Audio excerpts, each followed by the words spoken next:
Hey guys, welcome back to UpClick. In this video, I'll be discussing with you how to use Pinokio AI. But first, check our special offer in the description.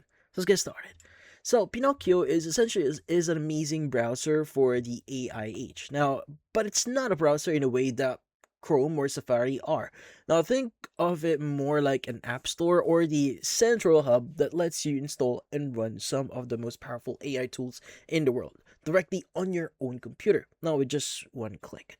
Now, if you've ever tried to set up like local AI, like a private chatbot, an image generator, like Stable, Diffusion, or a voice cloner, now you probably know it can be a total nightmare. Usually, you have to install all these complex developer tools, mess around with terminal commands, deal with constant error messages. That what people actually love or absolutely love about Pinocchio is that it makes all that technical mumbo jumbo disappear. Now, it uses these smart scripts that automate the entire installation process for you. Just browse their library here, find a tool you want to try, and hit install, and it handles the rest. Now, setting everything up is on it in its own little isolated environment, so it doesn't mess with your other files.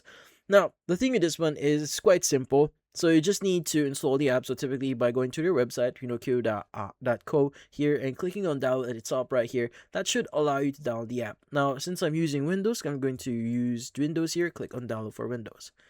Now, from here, let's just wait for the download to complete. Now, once that is complete, you can go and just run the .exe file here. So let's wait for a while. Let's go open this up in a new folder. Double click on pinokio.exe, and you just need to follow the on-screen steps in order for you to install the actual app. Now, as you can see right now, you just need to launch the launcher, install the version that you want here. You can install multiple versions as well, and also you can start using your agent or your agents with your apps.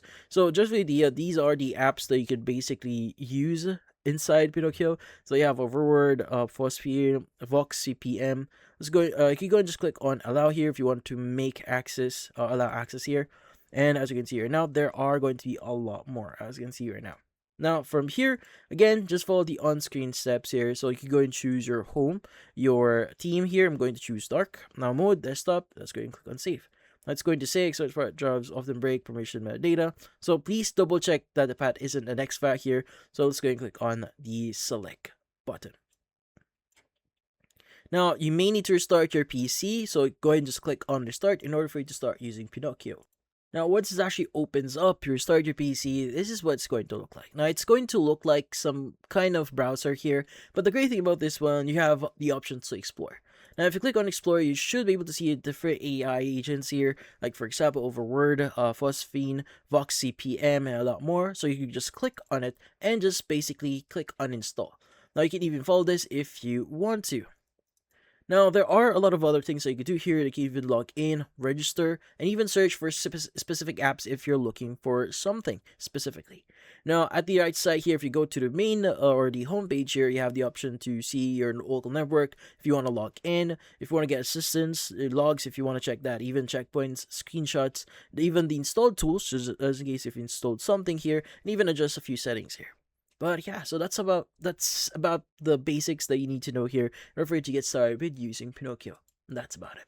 So, for this video, hit the like and subscribe button and watch our next video.